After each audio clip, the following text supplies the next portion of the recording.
Thank you very much indeed. Asanteni sana. Mwaweza kuketi. This is a most unusual experience for me tonight. Hili ni tukio lisilo la kawaida kabisa kwangu usiku wa leo, kwa sababu nimetazamia tangu mvulana mdogo kuwa na wakati mmoja ambao ningeweza kuwahudumia watu wa Maine. Wakati nikiwa mvulana mdogo tu, nilizoea kuja hapa kuinda karibu na ziwa la Moosehead, dimbwi la Squaw, shamba la Piston, nyuma katika maeneo hayo huko. Nami ningekutana na watu wazuri sana. Nilishangaa tu kama Maine haikuwa imejaa watu wa aina hiyo. Na nimekuwa katika jiji lenu la kupendeza hapa siku mbili, nami nimeona ndivyo ilivyo. Watu waaminifu kweli. Unajua wanasema ukarimu wa kusini. Vema, wao. Nadhani huu ndio mnaouita ukarimu wa kaskazini. Maana hao ni watu wazuri hapa kama nilivyowahi kuwaona maishani mwangu, huku nikiuzunguka ulimwengu mara 5. Kwa hiyo bila shaka nina furaha kuwa hapa usiku wa leo katika ukumbi huu wa kupendeza na kuona kusanyiko hili zuri kwa jiji la aina hii lililo mbali sana na miji mikubwa. Na shauku yenu na upendo wenu kwa Kristo kujitokeza namna hii kwenye usiku wa kwanza kwa mtu labda hajawahi kusikia juu yangu hapo awali maishani mwako. Kwa hivyo hilo ni zuri kabisa, na thamini hilo. Samahani, tuna usiku mmoja tu. Nadhani kama tungekuwa na siku 8 au 10 hapa kwa uamsho wa kawaida, Bwana angefanya mambo makuu kati yetu ambayo atafanya usiku wa leo. Tunatarajia hilo. Sasa hatuji kuwakilisha dhehebu lolote lile la kanisa. Mimi mwenyewe nilitawazwa katika kanisa la Baptisti ya kimishonari.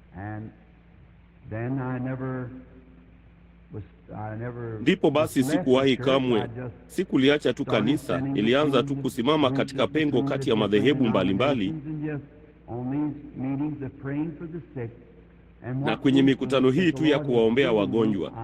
Na ule ushawishi ambao Bwana amenipa, sitaki kuutoa wote kwa dhehebu moja. Ni kwa ajili ya mwili mzima wa Bwana Yesu Kristo, bila kujali ni wa kanisa gani. Basi nilikuwa nikiwachunga ng'ombe sana katika siku zangu huko magharibi, nami niliona wakati tungewapeleka hao ng'ombe hadi msituni, ngona msimamizi angesimama pale akiwachunguza wale ng'ombe wenye uwahami. Nyakati nyingi nimeketi pale huku mguu wangu umeingizwa kwenye pembe ya tandiko nikitazama. Naye huyo msimamizi hakuzingatia sana chapa iliyokuwa kwenye ng'ombe. Ilikuwa ni ukoo wa huyo ng'ombe, damu iliyokuwa ndani ya ng'ombe. Alikuwa na kitambulisho na ilibidi awe ni Hereford, ukoo safi, la sivyo asingeweza kwenda msituni. Hilo lilikuwa ndilo jambo kuu, na ninafikiri hivyo ndivyo itakavyokuwa siku ya hukumu. Haitakuwa ni chapa gani hasa tunayovaa, zaidi sana ni ile damu tuliyo chini yake. Damu ya Yesu Kristo mwana wa Mungu itakuwa ndiyo alama kwa watoto wake. Baadhi yetu tunaweza kusema sisi ni Methodisti au Baptisti au Assemblies of God au imani ya kimitume au chochote kile, lakini itakuwa ni wale wote walio chini ya damu na amini watakaoingia katika siku ile. Na kwa hivyo ninatarajia kuwa pamoja nanyi huko kwenye kusanyiko hilo kuu ambalo wanadamu wote wamelitazamia kote katika nyakati. Sasa sisi huzungumza kuhusu uponyaji wa kiungu hasa katika mkutano wangu, lakini uponyaji wa kiungu sio kile tunachojaribu kuzingatia. Huwezi kamwe kulifanya kubwa jambo dogo. Uponyaji wa kiungu ni karama tu ya kumwasilisha Kristo katika njia ya uponyaji wa kiungu, kuuvutia usikivu wa watu ili kuwafanya wajue ya kwamba Yesu anawapenda. Na uponyaji mkuu ambao tunafuata ni uponyaji wa nafsi ya mwanadamu, ya kwamba watu waliozaliwa mara ya pili wana uzima wa milele, wala hawataangamia kamwe, bali watafufuliwa tena katika siku ya mwisho. Halafu basi unajichagulia kanisa.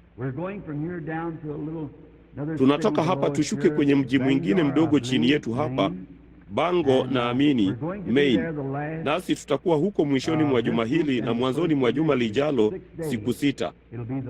Kitakuwa ndicho kipindi kirefu sana tumekuwa nacho katika uamsho wa New England. Na kama wewe unaishi karibu na hapo, tutakuwa tukitarajia kukuona kwa hamu kuu, na kutarajia labda katika mkutano huo ambapo labda tutafahamiana zaidi.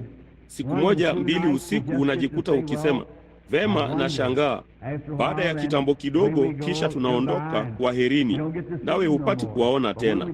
Lakini tunapoweza kujumuisha siku chache usiku, mpaka unaweza kuona Mungu ni halisi, amethibitishwa kuwa halisi. Sasa ninaamini ya kwamba mada ya uamsho huu ni ya kwamba Yesu Kristo anabaki yeye yule jana, leo na hata milele. Sasa tungependa kusoma maandiko machache kwa muda mfupi tu. Nami ninataka kuwaambia wale wanaofadhili hapa kwa mchungaji, hakika tunawashukuru kwa ajili ya fursa hii, ndugu zangu wapendwa. Nami ninaomba kwamba Mungu wa mbinguni atawabariki sana kwa wingi na kuwapa shauku ya moyo wenu. Sasa kabla hatujafungua neno lake la thamani, mwanamume yeyote ambaye au mwanamke, mtoto aliye na uwezo kimwili anaweza kufungua kurasa, bali inahitaji Roho Mtakatifu kulifungua neno moyoni mwetu, kwa maana limeandikwa na Roho Mtakatifu. Biblia ilisema hata watu wa kale walipoongozwa na Roho Mtakatifu waliandika Biblia. Hivyo basi limevuviwa. Hakuna binadamu aliye na haki ya kusema tunayo tafsiri, hakuna mtu mwingine aliye nayo. Roho Mtakatifu anayo tafsiri. Basi hebu tumuombe usiku wa leo kama atatufasiria tunaposoma na kuomba. Twaweza kuinamisha vichwa vyetu kwa muda tu kwa maombi. Sasa hasa kwenu ninyi watu ambao hamjawahi kuwa mkutanoni hapo awali, ninawatakeni muwe waaminifu sana sasa na kusema, Mungu, niruhusu niweke kando kila chuki moyoni mwangu. Ninyi mlio hapa ambao ni wagonjwa, semeni, Mungu unirehemu, hakika huu utakuwa usiku wangu wa uponyaji. Acha mwenye dhambi aseme, Mungu unirehemu mimi mwenye dhambi, wakati tunapoomba. Mungu mtakatifu sana na mchaji sana, tunakuja katika uwepo wako, kwanza katika jina la Bwana Yesu. Kwa maana tumefundishwa na neno lake takatifu lililobarikiwa, kwamba kama tukimwomba Baba lolote kwa jina lake, tutalipokea. Kwa hiyo basi hatuna jina wala heshima ya kukutana nawe, nasi tunakuja kwa unyenyekevu, kwa uchaji katika jina lake tukufu na takatifu, tukijua kulingana na neno lake ya kwamba wewe utasikia, nasi tutakuwa na mazungumzo haya pamoja nawe.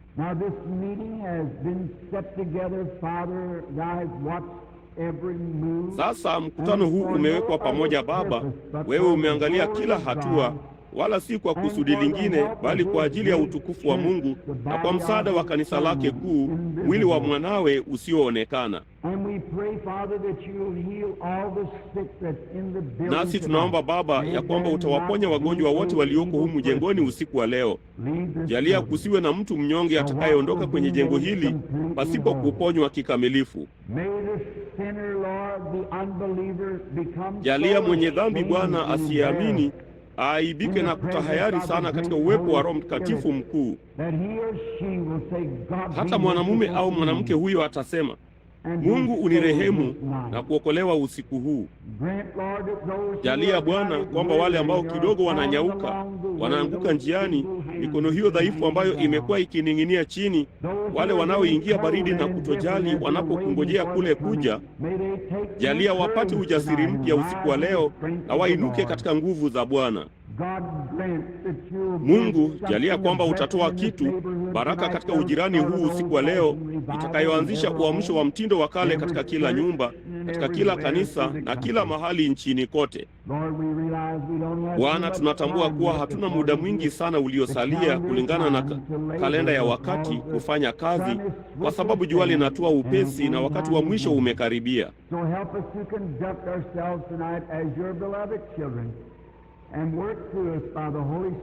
Kwa hiyo tusaidie kujiendeleza usiku wa leo kama watoto wako wapendwa, na ufanye kazi kupitia kwetu kwa Roho Mtakatifu, kwa kuwa tunaomba katika jina la mwanao mpendwa Yesu. Amina.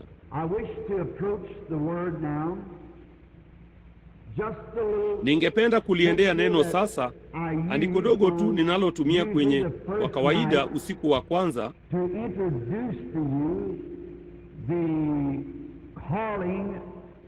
kutambulisha kwenu wito ambao Roho Mtakatifu amenipa.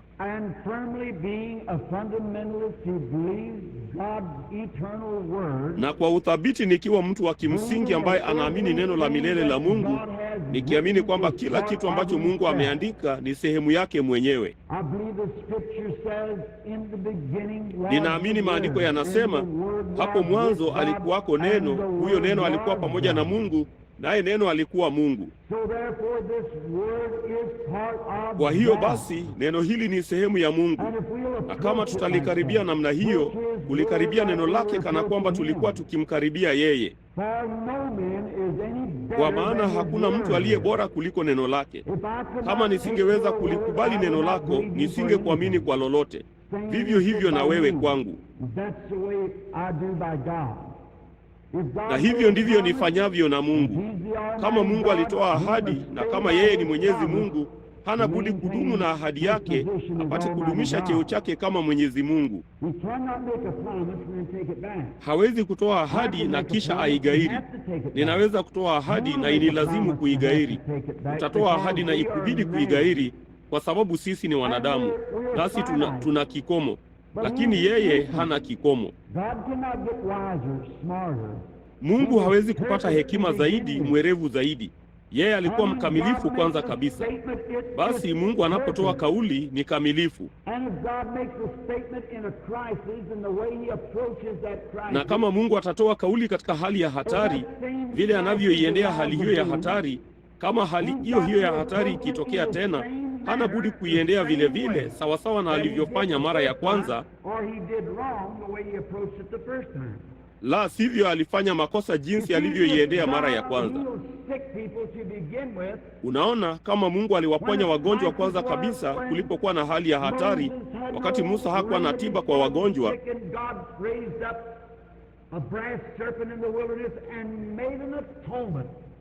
naye Mungu akainua nyoka ya shaba nyikani na kufanya upatanisho kwa ajili ya wagonjwa na wanaoteseka, kwa sababu kulikuwa na hali ya hatari. Basi hali hiyo ya hatari ikifikia mahali tena ambapo hakuna tiba ya kutusaidia, Mungu hana budi kutenda vivyo hivyo kwetu, la sivyo alikosea alipomtendea Musa. Yeye ni Mungu, hawezi kubadilika. Kamwe hajui zaidi wala pungufu. Yeye ni mkamilifu milele. Nami nataka kusoma sehemu ya neno lake inayopatikana katika Yohana Mtakatifu 12 na kifungu cha 20 na kisha Waebrania 13:8 kwa ajili ya somo. Basi palikuwa na Wayunani kadha wa kadha miongoni mwa watu waliokwea kwenda kuabudu kwenye sikukuu. Basi walimjia Filipo mtu wa Bethsaida ya Galilaya, wakamwambia wakisema, Mabwana, sisi tunataka kumwona Yesu. Na katika Waebrania 13:8 imeandikwa,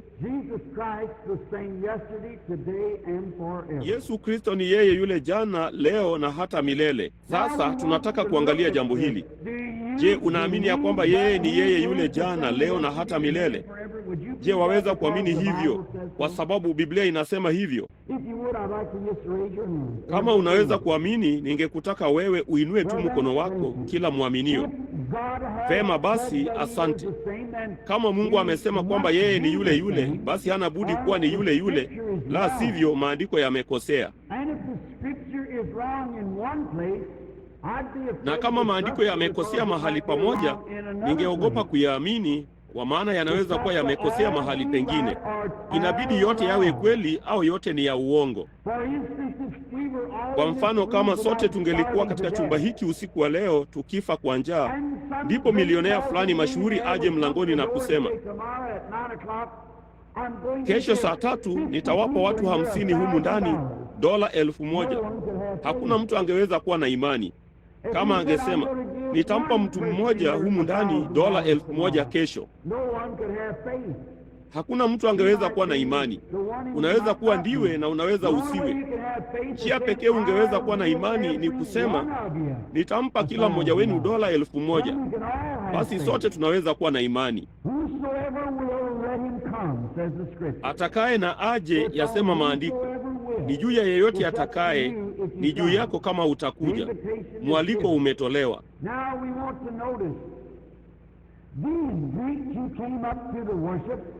Sasa tunataka kuona Wayunani hawa waliokuja kuabudu walikuwa na shauku kwamba walitaka kumwona Yesu.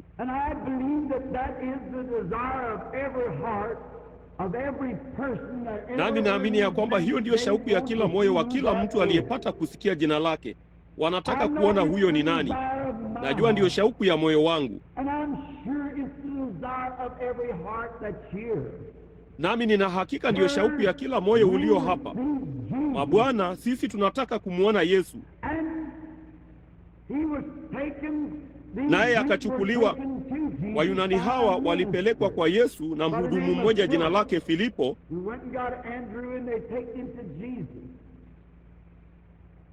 ambaye alienda akamchukua Andrea, nao wakampeleka kwa Yesu. Sasa kama shauku yao ilikuwa ni kumwona, nao wakamuona, na shauku yetu ni kumwona, nayo Biblia ilisema ya kwamba yeye hudumu, yeye yule jana, leo na hata milele. Basi kwa nini hatuwezi kumwona? Sasa katika jiji langu kulikuwa na mvulana mdogo wakati fulani uliopita ambaye alichangamka sana katika shule yake ya Jumapili. Ndipo alipoenda nyumbani akamwambia mama yake, "Mama, kuna mtu yeyote anayeweza kumwona Mungu huyu mkuu ambaye wanatuambia habari zake?" Akasema, "Muulize mwalimu wako wa shule ya Jumapili." Naye akamuuliza mwalimu, ama alimuuliza hasa, akamuuliza huyo mwalimu wa kike, naye akasema, "Muulize mchungaji." Nao akamuuliza mchungaji, naye mchungaji akasema, "Hapana mwanangu, hakuna anayeweza kumwona Mungu na kuishi." Naam, maskini huyo jamaa, hilo halikuiridhisha shauku yake. Kwa hiyo alikuwa akivua samaki huko juu mtoni pamoja na mvuvi mzee kule chini, jina lake Weishart. Alikuwa shemasi kanisani mwetu. Naye siku moja akishuka mtoni, kukatokea tufani. Kilikuwa ni kiangazi kilichojaa mavumbi na maji yalikuwa yamefagilia mbali majani yote. Nalo jua lilikuwa linatua magharibi wakati huyo mvuvi mzee, huyo mvulana mdogo waliposhuka chini baada ya kutega nyavu. Ndipo ukaja upinde wa mvua. Ndipo huyo mvuvi mzee alipotazama upinde huo wa mvua, jamaa huyo mdogo aliona kwamba machozi yalianza kutiririka chini ya mashavu yake yenye ndevu, na machozi yale maangavu yakitiririka kwenye ndevu zake nyeupe kidogo yakachochea hisia za maskini mvulana huyo. Basi akakimbia kutoka shetri ya mashua hadi katikati, akaanguka kwenye mapaja ya huyo mvuvi mzee, akasema, "Bwana, nitakuuliza jambo ambalo inaonekana hakuna mtu anayeweza kunijibu." Naye akasema, "Ni nini mwanangu?" Akasema, "Mungu ni mkuu sana, Mungu aliyeumba upinde ule wa mvua." Akasema, "Je, kuna yeyote anayeweza kumwona Mungu?" Ndipo huyo mvuvi mzee, huko amelemewa na shauku ya huyo mtoto, alimshika mikononi mwake akasema, "Mungu aubariki maskini moyo wako kipenzi. Yote ambayo nimeona kwa miaka 40 imekuwa ni Mungu."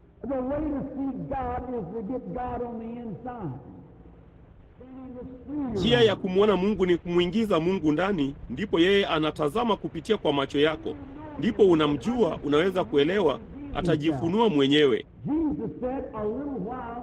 Yesu alisema, "Bado kitambo kidogo na ulimwengu hautaniona tena, bali ninyi mtaniona, kwa maana nitakuwa pamoja nanyi hata ndani yenu, hata ukamilifu wa dahari." Mtu yeyote asomaye maandiko anajua hiyo ni kweli. Basi ni ahadi ya Yesu kwa neno lake mwenyewe,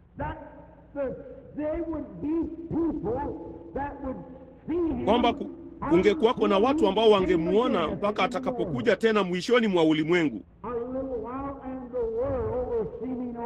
Bado kitambo kidogo na ulimwengu hautaniona tena, bali ninyi mtaniona, kwa kuwa mimi, kiwakilishi nafsi, nitakuwa pamoja nanyi hata ndani yenu, hata ukamilifu wa dahari. Sasa je, maandiko hayo ni kweli?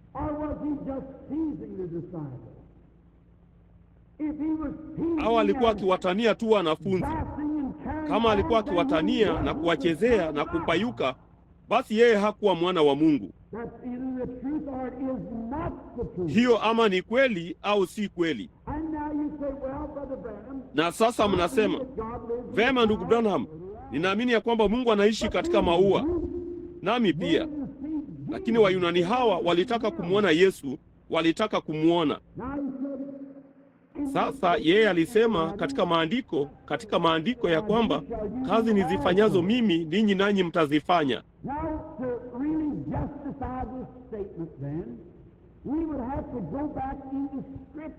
Sasa ili kuhalalisha kauli hii, basi ingetubidi kurudi katika maandiko na kuona kile Yesu alichokuwa jana, tukitaka kujua atakachokuwa leo. Sasa nataka kuwaulizeni wasikilizaji usiku wa leo, hilo silingekuwa jambo zuri mbele ya Wamethodisti, Wabaptisti, Wakatoliki na Waprotestanti na kadhalika, kila mmoja akisema kanisa langu linaamini hivi, kanisa langu linaamini hivi, ambalo ni sawa kabisa.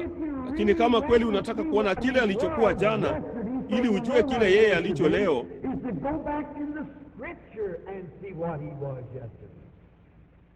ni kurudi katika maandiko na kuona kile yeye alichokuwa jana. Ndipo hatuna neno la kanisa, tuna neno la Mungu mwenyewe kulihusu. Sasa kile alichokuwa jana hana budi kubaki yeye yule leo, la sivyo yeye si yeye yule jana na leo. Sasa katika ahadi yake yeye alisema, kazi nizifanyazo mimi ninyi nanyi mtazifanya, nyingi kuliko hizi mtazifanya. Najua ya King James hapa inasema kubwa zaidi, lakini ukipata tafsiri sahihi ya asili juu yake inasema nyingi zaidi. Hakuna mtu angeweza kufanya kubwa zaidi. Yeye alikomesha maumbile, akawafufua wafu, akawaponya wagonjwa. Lo, alifanya kila kitu. Huwezi kufanya kubwa zaidi, lakini Mungu Roho Mtakatifu angekuwa katika kanisa la ulimwengu mzima, kote ulimwenguni kwa wakati mmoja. Ni kama tu maji yote ya baharini. Hayo ndiyo Mungu alimpa Yesu Roho bila kipimo. Ndani yake mlikaa utimilifu wa uungu kwa jinsi ya mwili. Yeye alikuwa ni Mungu aliyedhihirishwa katika mwili. Biblia ilisema kwamba Mungu alikuwa ndani ya Kristo akiupatanisha ulimwengu kwa nafsi yake. Lakini anapotoa Roho wake kwetu sisi wana wenye mamlaka, anatupa ndoo nzima kutoka katika bahari hiyo. Alikuwa na utimilifu wote wa uungu, tunayo tu sehemu yake kama kipawa cha Roho Mtakatifu. Lakini kama nilichota ndoo moja iliyojaa kutoka baharini, au hata kijiko kimoja cha maji kutoka baharini, kemikali zile zile zilizo kwenye hiyo bahari nzima zingekuwa kwenye kijiko hicho. Itakuwa kidogo tu katika kipimo, si pungufu katika ubora wake. Kwa hiyo Roho Mtakatifu, yeye yule aliyekuwa ndani ya Kristo, yuko ndani ya kanisa lake.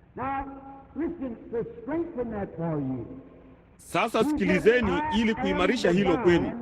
Alisema, mimi ni mzabibu, ninyi ni matawi. Sasa mzabibu hauzai tunda. Mzabibu hulisafisha tu tawi, nalo tawi linazaa tunda. Kwa hiyo njia pekee Yesu angeweza kunena usiku wa leo ingekuwa kupitia midomo yangu au midomo yako, mikono yangu au mkono wako, maisha yangu au maisha yako. Mimi ndimi mzabibu, ninyi ni matawi. Yeye hazai tunda tena, yeye hulitakasa tu kanisa lake, nalo linazaa tunda. Sasa lingezaa tunda la aina gani?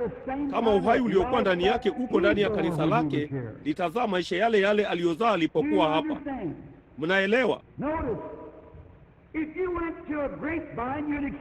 Angalia, kama ulienda kwenye mzabibu ungetarajia kupata zabibu, na huko kusini, sijui kama mnayo hapa, tuna maboga kule chini. Na ukienda kwenye tawi la mboga unatarajia kupata maboga, ikiwa ni tawi zuri lenye rutuba. Tikiti maji, utapata tikiti maji kutoka kwa mmea wa tikiti maji.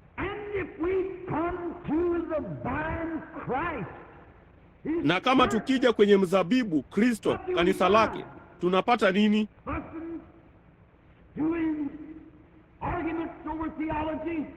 Mzozo, hamaki, mabishano juu ya theolojia, chuki, kijicho, ugomvi. Nasi tunayaita hayo matendo ya Mungu.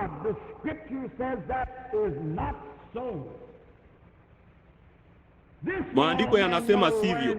Hivyo watu wote watatambua wakati ninyi ni wanafunzi wangu, ukiwa na upendo ninyi kwa ninyi.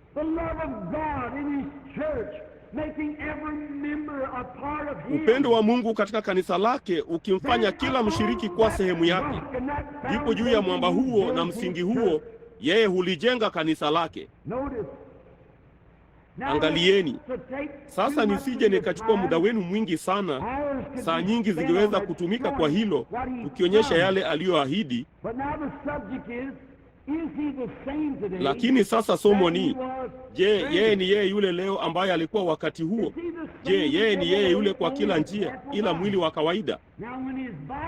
Sasa mwili wake utakapokuja, basi tutaenda nyumbani pamoja naye. Kwa maana mwili wake umeinuliwa na kuketi juu ya kiti cha enzi cha Mungu usiku wa leo, kufanya uombezi tunapoungama. Yeye ni kuhani mkuu wa maungamo yetu, Waebrania 3:1. Basi ameketi pale kama kuhani mkuu. Nami naomba niseme hivi, hakuna mpatanishi mwingine kati ya Mungu na wanadamu ila Yesu Kristo. Maandiko yanasema hivyo.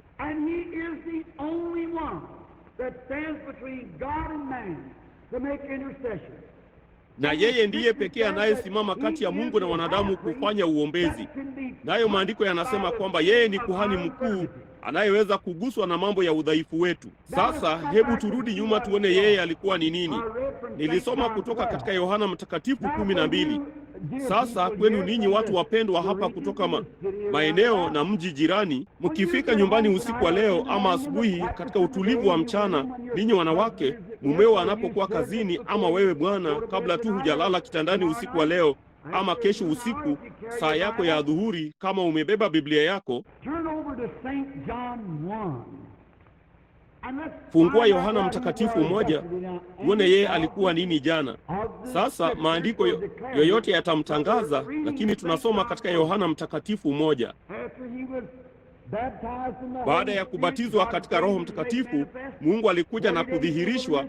Siku 40 nyikani akatoka na akaanza huduma yake.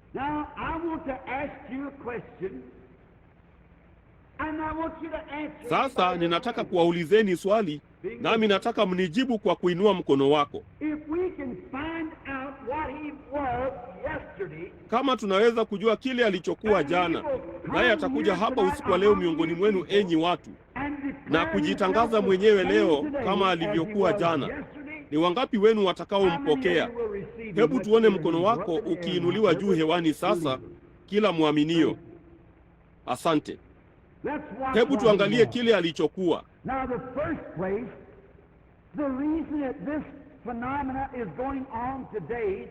Sasa kwanza kabisa, sababu ya jambo hili kutokea leo ni kwa sababu huu ndio mwisho wa wakati wa kanisa la mataifa. Sasa wasomi wowote wanajua jambo hilo, kwamba tuko mwishoni. Yesu alipokuwa hapa katika mwili wa nyama, hakwenda kwa mataifa, naye akawakataza wanafunzi wake kuwaendea mataifa. Akasema, sikutumwa kwao, afadhali shikeni njia kuwaendea kondoo waliopotea wa Israeli. Na katika kuenenda kwenu hubirini mkisema, ufalme umekaribia, na kadhalika. Na yeye kamwe hakuwaendea mataifa, kwa sababu kulikuwa na nafasi ya miaka 2000 kuliita kanisa litoke kupitia kwa mataifa yote. Lakini katika Yohana Mtakatifu 1 tunaona ya kwamba kulikuwa na mtu aliyeokolewa, na upesi akaenda akamuita ndugu yake. Sasa hiyo ni ishara nzuri kwamba aliokolewa. Alienda na kumpata ndugu yake.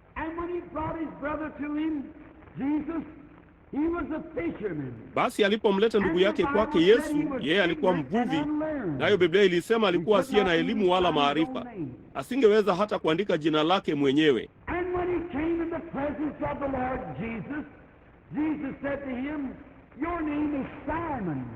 Ndipo alipokuja mbele za Bwana Yesu, Yesu akamwambia, jina lako ni Simoni na jina la baba yako ni Yona.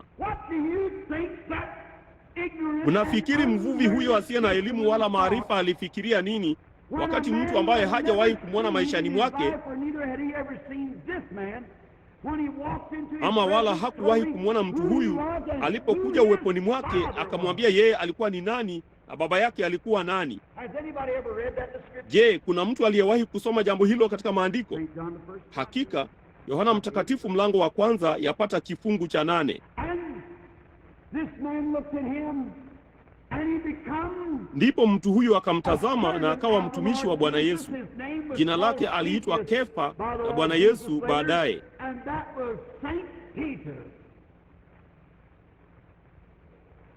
Basi huyo alikuwa Mtakatifu Petro, yule mtu ambaye hakuweza kuandika jina lake mwenyewe.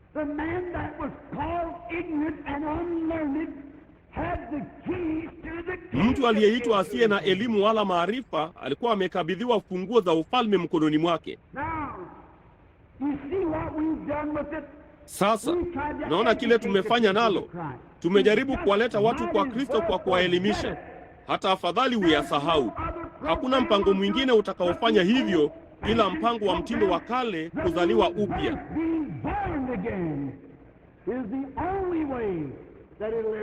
Kuzaliwa mara ya pili ndiyo njia pekee itakayoweza kuwa. Tumejaribu kuwaelimisha, tumejaribu kuunda chama na kadhalika, kuwaleta watu kwenye udugu,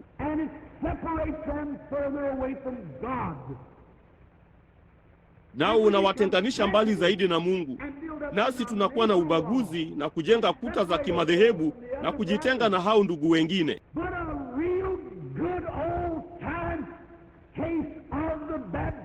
Lakini kisa kizuri kweli cha ubatizo wa mtindo wa kale wa Roho Mtakatifu moyoni mwako kitakufanya usahau kiburi chako. Kitamfanya aliyevalia suti rasmi kumkumbatia aliyevaa ovaroli na kumuita ndugu. Kitafanya aliyevaa vazi la hariri kumkumbatia aliye na lakaniki aseme dada.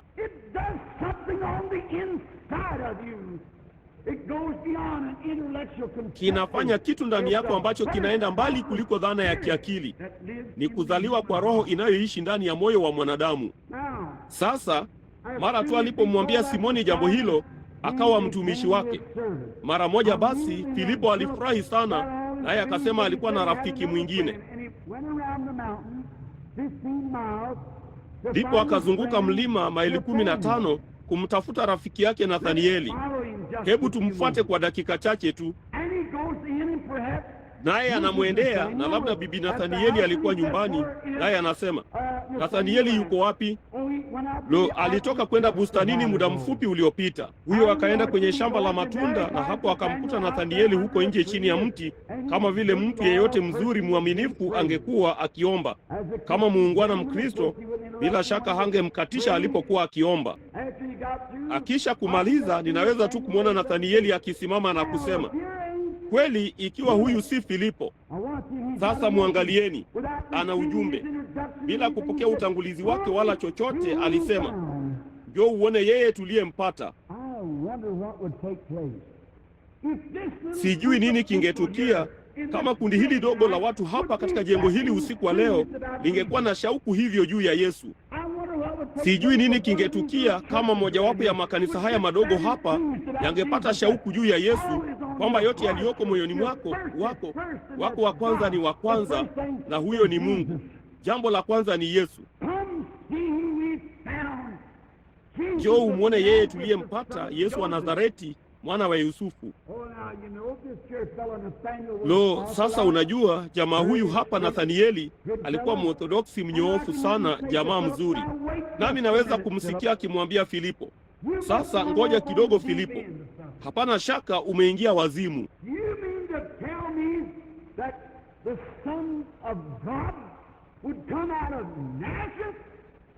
Je, unataka kuniambia kwamba mwana wa Mungu angetoka Nazareti, hilo kundi dogo la watu huko chini ambalo ni katili?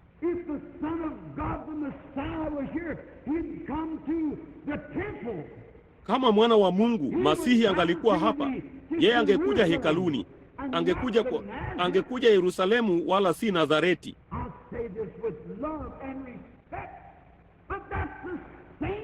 Ninasema hivi kwa upendo na heshima, lakini hivyo ndivyo wanavyofikiria siku hizi. Hawawezi kuamini. Lo, wewe Mkatoliki ungesema angekuja kwenye jiji la Vatikani, angemjulisha Papa. Na ninyi wa Presbiteri mngesema, lo, angemjulisha askofu. na kadhalika, sisi sote. Lakini Mungu hufanya mambo kwa njia yake mwenyewe, na siku zote ni kinyume na jinsi makasisi walivyowazia. Siku zote. Ninyi wanahistoria mnajua hilo. Kamwe hakuna wakati wowote makasisi wamelipata. Kwenu ninyi wa Katoliki, kwenu ninyi wa Protestanti kwanza. Vipi kuhusu Eliya? Hawakuamini alikwenda nyumbani kwa gari la farasi. Waliwatuma watoto wao wadogo nyuma ya Elisha wakisema, ewe mwenye upara, kwa nini hukupaa juu? Ndipo huyo nabii akawalaani watoto hao, nayo laana ikawajilia. Ndipo dubu wawili wa kike wakaua watoto wadogo 42. Vipi kuhusu Musa? Yesu alipokuwa hapa alisema, wanafunzi walimwambia, kasema, kwa nini waandishi wanasema, hao wahudumu, kwa nini wanasema ya kwamba Eliya hana budi kuja kwanza? Akasema, tayari amekuja wala hamkumtambua. Nao walijua alinena juu ya Yohana Mbatizaji. Sasa kwako Mkatoliki, vipi kuhusu Mtakatifu Patrick? Je, kanisa lilimtambua?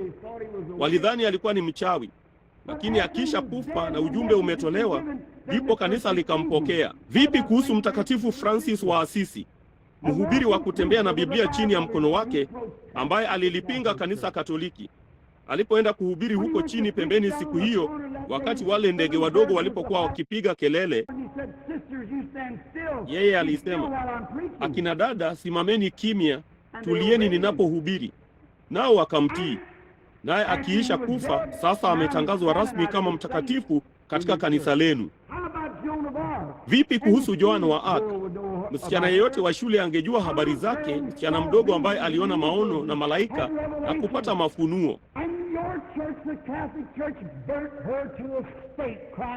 Nalo kanisa lenu, kanisa Katoliki, likamchoma moto kwenye nguzo, akilia apate rehema, wakimwita kitu kile kile walichomwita Yesu, Beelzebuli, mchawi.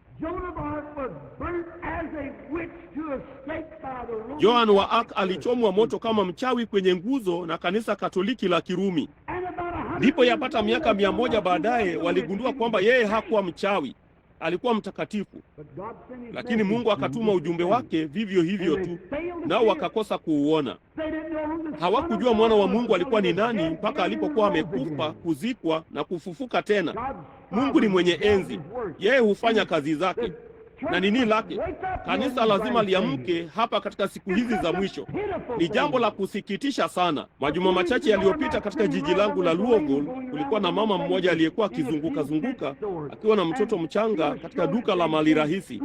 Naye alikuwa akimwonyesha vitu akisema, angalia mpendwa. Naye huyo jamaa mdogo akakodoa macho. Ndipo akamwonyesha kitu. Sasa tazama mpenzi. Naye huyo jamaa mdogo aliendelea kukodoa macho.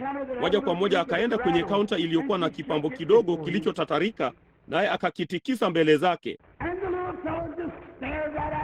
Naye huyo jamaa mdogo akakodoa tu macho yake moja kwa moja angani. Ndipo akaanguka kwenye kaunta amechoka na kulia. Basi baadhi ya watu wakamwendea kuona kuna nini. Akasema, si muda mrefu uliopita alianza tu kukodoa macho akitazama mbele moja kwa moja. Akasema, yeye ni mwanadamu mdogo na anapaswa kutambua vitu vinavyohusu maisha haya ya mwanadamu. Daktari aliniambia muda mfupi uliopita alikuwa amepata nafuu, lakini kasema hajapona. Nami sijui kama hivyo sivyo tu kanisa lilivyo siku hizi. Mungu anatikisa kila aina ya karama mbele ya kanisa, nalo linakodoa tu macho na kutazama. Kasema, vema, nadhani hiyo ni sawa kabisa. Kama ingalikuwa katika dhehebu langu, huenda tungeliweza kuikubali. Hivi hamuoni? Kanisa linakaa limepooza kiroho badala ya kiakili. Kumekuwako na akina Billy Graham, kumekuwa na Oral Roberts, kumekuwako na watu mashuhuri akina Jack Shuler na wengineo katika miaka michache iliyopita ambao wamelichambua taifa hili, na bado wana nini tu. Kanisa linakaa tu, naam, mimi ni hili, au katika kanisa langu mnapata mawazo hayo. Naye Nathanieli alikuwa na wazo lile lile. Alisema, sasa ngoja kidogo, kama kuna kitu chochote kizuri kinachoweza kutoka Nazareti, kisingekuwa ni mwana wa Mungu. Huyo angekuja kwa kuhani mkuu. Nami nafikiri Filipo alimpa jibu zuri zaidi ambalo mtu yeyote angeweza kumpa. Alisema, njoo uone. Sasa hilo ni la busara, lenye mantiki, ni sahihi. Njoo ujionee mwenyewe, usikae nyumbani. Njoo ujionee mwenyewe, njoo uone, nami nitakuambia nini. Na zaidi ya hayo, yeye alimwambia baba yake alikuwa nani na jina lake lilikuwa nani. Lo, sasa hebu kidogo. Nathanieli angemwambia Filipo, Filipo, naamini uliingia wazimu. Wewe njoo ujionee mwenyewe. Wakaingia katika umati wa watu pale Yesu alipokuwa. Wao labda walikuwa huko nje kwenye kusanyiko, ama labda walikuwa kwenye mstari wa maombi. Yesu alipomwona kwa mara ya kwanza alisema, tazama Mwisraeli ambaye hamna hila ndani yake. Sasa kumbukeni, mwanzoni mwa huduma yake, huyu hapa akijitambulisha mwenyewe kwa kizazi cha Kiyahudi namna hii. Tazama Mwisraeli ambaye hamna hila ndani yake. Vema, sasa ungesema jinsi alivyokuwa amevalia, la, angalikuwa Mwarabu, angalikuwa Myunani, karibu taifa lolote, watu wote wa mashariki huvalia vile vile. Kasema, tazama Mwisraeli. Alijuaje alikuwa Mwisraeli ambaye hamna hila ndani yake? Naye aliposema hivyo lilimshangaza sana, akasema, Rabi, ulinijua lini wewe? Sijawahi kukuona wewe, nawe hujawahi kuniona. Ulinijua lini wewe? Akasema, kabla Filipo haja kuita, ulipokuwa chini ya mti nilikuona. Ni wangapi wanaojua maandiko yanasema hivyo? Huyo alikuwa ni Yesu jana. Hivyo ndivyo alivyojitambulisha mwenyewe kwa Myahudi. Sasa kulikuwa na wale waliosimama karibu ambao walikuwa ni wa makanisa makubwa mashuhuri yale ya Kiorthodoksi. Unajua waliosema, moyoni mwao walisema, mtu huyu ni mpiga ramli, yeye ni Beelzebuli. Kuyasoma mawazo yao. Walisema hivyo mioyoni mwao, naye Yesu akayatambua mawazo yao. Naye akasema, sikilizeni aliyosema yeye, amin nawaambia, mkisema hayo dhidi yangu, mwana wa Adamu, nitawasamehe. Lakini Roho Mtakatifu atakapokuja kufanya jambo lile lile, neno moja dhidi yake halitasamehewa kamwe katika ulimwengu huu wala katika ulimwengu ujao. Ni wangapi wanaojua maandiko yanasema hivyo? Basi tunasimama wapi usiku wa leo, kama yeye akijitangaza mwenyewe kwa Roho Mtakatifu ya kwamba yeye ni yeye yule tu? Siku chache baadaye tunamwona katika Yohana Mtakatifu mlango wa 4, kabla tu ya kufunga. Nasi tunamwona katika mlango wa 4 wa Yohana Mtakatifu. Sasa yeye hakuwaendea mataifa, hakufanya ishara hiyo hata mara moja kwa mataifa, kwa Wayahudi tu, lakini huyu hapa mbele ya Wasamaria. Naye akawatuma wanafunzi wake kwa sababu alikuwa amechoka, naye akaketi katika mandhari ndogo, kitu kama hiki hapa, ambapo kuna nini? Ikiwa umewahi kuwa huko, kile kisima bado kiko nje tu ya lango la Samaria. Yakobo alikichimba. Na niyapata wakati wa adhuhuri, nao wanafunzi wakaenda mjini kununua chakula. Basi wakiisha kuondoka, Yesu akipumzika, kwa maana yeye alifanya mahubiri na uponyaji wa wagonjwa na kadhalika, alikuwa amechoka na kudhoofika. Naye Baba bila shaka alikuwa amemwambia aende kule, kwa sababu katika Yohana Mtakatifu 5:19 aliulizwa juu ya uponyaji wa mtu fulani, naye akasema, amina amina waambia, mwana hawezi kufanya neno mwenyewe, ila lile amuonalo Baba analitenda. Ni wangapi wamewahi kusoma hilo? Yohana Mtakatifu 5. Basi Yesu hakufanya muujiza hata mmoja hadi Mungu alipomwonyesha kwa maono jambo la kufanya kwanza. Hilo hapo, Yohana Mtakatifu 5:19. Sitendi neno mwenyewe, ila lile ni muonalo Baba analitenda. Baba anatenda kazi, nami natenda kazi vile vile. Hivyo ndivyo alivyosema. Sasa huyu hapa, Baba alikuwa amemtuma huko juu Samaria, nao wanafunzi walikuwa wamekwenda mjini. Basi hebu tuwazie kuwa alikuwa msichana mrembo. Anatoka, ingawa alikuwa na sifa mbaya, akaja kuteka maji. Ndipo alipoanza kushusha mtungi. Ikiwa umewahi kuwa huko mashariki, wanaweza kuibeba vichwani mwao na nyongani mwao, nao wanawake wote wanaenda kule, nao wana winchi, nao wanaizungushia kulabu hii ndogo, kisha wanaushusha na kuchota mtungi uliojaa maji na kuweka mmoja juu ya kichwa chao na mmoja kwenye kila nyonga, na kutembea moja kwa moja wakiongea kama tu wanawake wanavyoweza, na kamwe wasimwage hata tone la maji. Mtungi huo mkubwa ambao ni wa galoni 2 au 3 umewekwa kichwani mwao, na mmoja kwenye kila nyonga, nao wanatembea tu moja kwa moja wakiongea. Basi mwanamke huyu akaja kuteka maji yake. Labda kama mnajua, alikuwa mwanamke mwenye sifa mbaya, kwa hiyo hangeweza kuja kule wakati wengine wote wanawake wakiwa pale. Hawakuchangamana kama wafanyavyo siku hizi. Ndipo alipokuja kuteka maji, alitazama pale, na huyo hapo Myahudi ameketi, mtu aliyekuwa na umri wa miaka 32 tu, bali alionekana kana kwamba alikuwa na 50. Yohana Mtakatifu 6 aliposema mle ndani, walisema, unasema ulikuwa mkuu kuliko Ibrahimu, nawe ni mtu ambaye hujafikisha miaka 50 bado. Tunajua sasa una pepo. Naye akasema, Ibrahimu asija kuwako, mimi niko.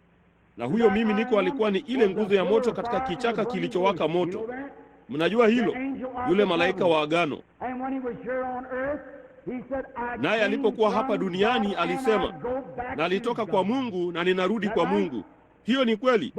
Basi ile nguzo ya moto, yule malaika wa agano, ambapo Musa aliiacha Misri akihesabu kushutumiwa kwake Kristo kuwa ni utajiri mkuu kuliko hazina za Misri. Basi wakati alipofanyika mwili na kukaa katika mwili hapa, yeye alisema, nalitoka kwa Mungu na ninaenda kwa Mungu. Hiyo ni kweli. Na baada ya kufa kwake, kuzikwa na kufufuka, Paulo alikuwa njiani kwenda zake Dameski kuwakamata wale watu waliokuwa wakipiga kelele nyingi sana. Ndipo kitu fulani kikamwangusha chini. Nguzo ya moto ikisimama pale ilimpofusha, naye akasema, Sauli, Sauli, mbona unanitesa mimi? Akasema, nani wewe? Akasema, mimi ni Yesu. Akarudi kwa Baba tena. Nguzo ya moto, hayo ni maandiko. Baadaye akaingia gerezani walipokuwa wakiomba katika nyumba ya Yohana Marko. Akafungua milango mbele ya mtume Petro na kumweka huru. Na samahani, hili kama linaonekana kama ni la kibinafsi. Kwenye picha hii usiku wa leo mnaona nini? Si yangu, bali mnaona nguzo ile ile ya moto ambayo George J. Lacy, mkuu wa FBI, alisema hivyo. Ni kiumbe pekee cha kimbinguni kilichopigwa picha, kilichopata kuthibitishwa, kinaning'inia huko Washington DC katika ukumbi wa sanaa za kidini, huku jina la George J. Lacy limeitia sahihi, kiumbe pekee cha kimbinguni kilichowahi kupigwa picha. Ujerumani wanayo sasa, walipoipiga mwaka jana.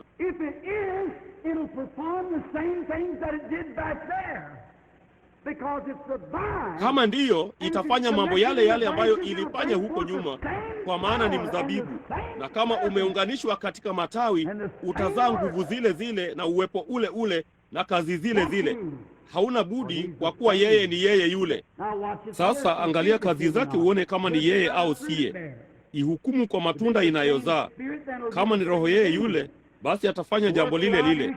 Kazi nizifanyazo ninyi nanyi mtazifanya. Naye huyu hapa ameketi kisimani, naye mwanamke huyu alikuwa amesimama pale, naye akasema, mwanamke, nipe maji ninywe. Naye mwanamke akasema, tuna ubaguzi hapa. Si desturi kwenu Wayahudi kuwaomba Wasamaria kitu kama hicho. Mimi ni mwanamke Msamaria, alisema.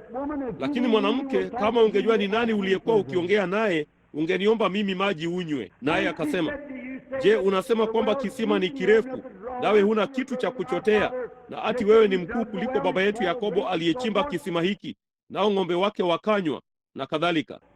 Alikuwa akifanya nini? Akiwasiliana na roho yake.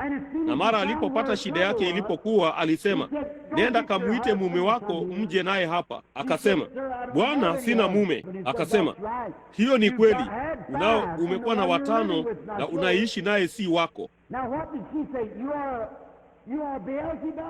Sasa alisema nini? Wewe ni Beelzebuli. Una telepathia ya kiakili. Wewe ni mpiga ramli. La, alijua zaidi kuhusu Injili kuliko nusu ya wahubiri huku Marekani, akiwa ni kahaba. Alijua mengi juu yake kuliko makasisi wenye elimu na marabii wa siku zake. Angalieni yale mwanamke huyu kahaba aliyofanya. Alimtazama moja kwa moja usoni na akasema, Bwana, naona kwamba wewe ni nabii. Tunajua ajabu Masihi atafanya mambo haya. Je, hiyo ndiyo ishara ya Masihi? Ajabu Masihi, tunajua sisi wa Samaria tunajua hii itakuwa ishara ya Masihi. Atakapokuja atafanya mambo haya. Lakini nani wewe? Yesu akasema, mimi ninayesema nawe ndiye.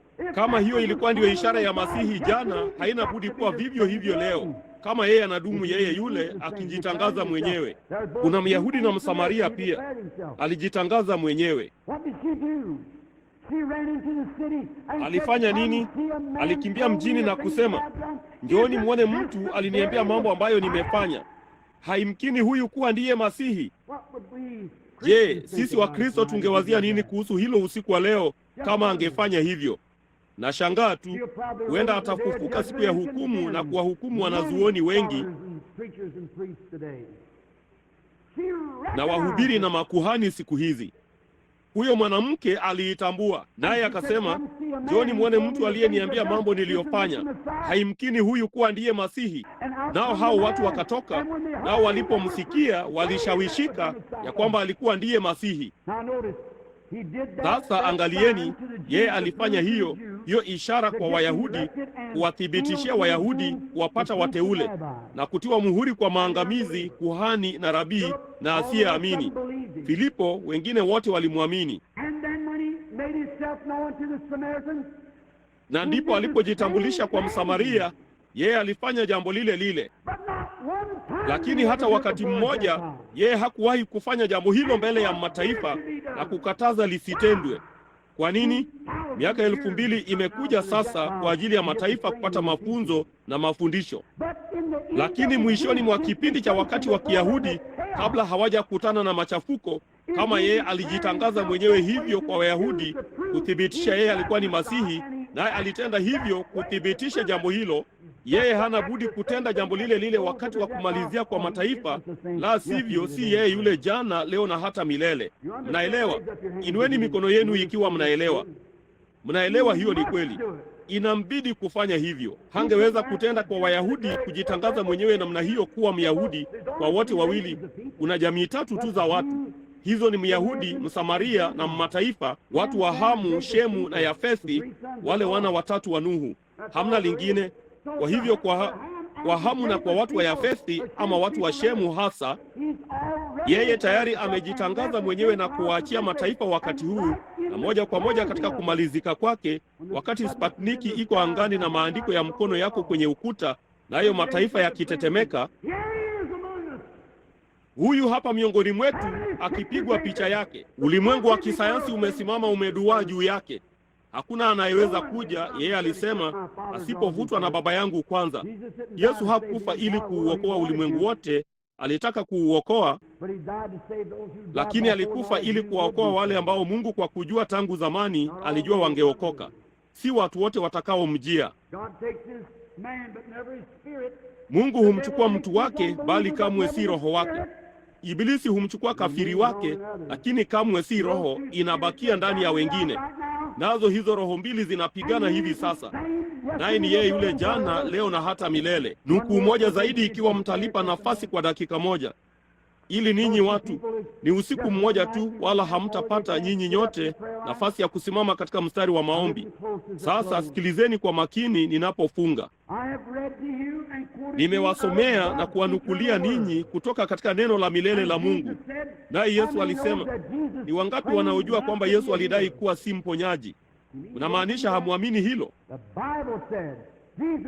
Biblia ilisema, Yesu alisema mwenyewe, si mimi nizitendaye kazi hizo, ni Baba yangu akaye ndani yangu. Yeye huzitenda hizo kazi. Yohana Mtakatifu 5:19 alipitia mahali pakubwa mno ambapo palikuwa na vilema wengi na vipofu mara 10 zaidi ya hao watu wanaoteseka wanaoketi katika jengo hili usiku wa leo kwenye lango zuri la kidimbwi. Viwete, vilema, vipofu waliopooza.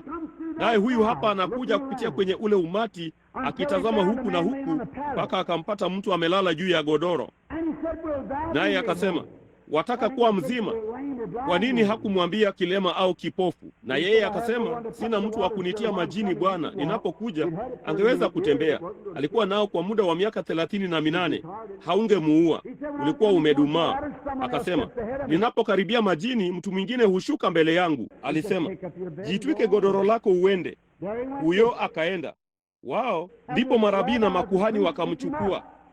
Kwa hiyo Yesu akaletewa swali, akasema, amin amin nawaambia. Kwa maneno mengine, kwa nini usiwaponye wengine wote? Kwa nini usifanye hivi? Kwa nini ulifanya hivi siku ya Sabato?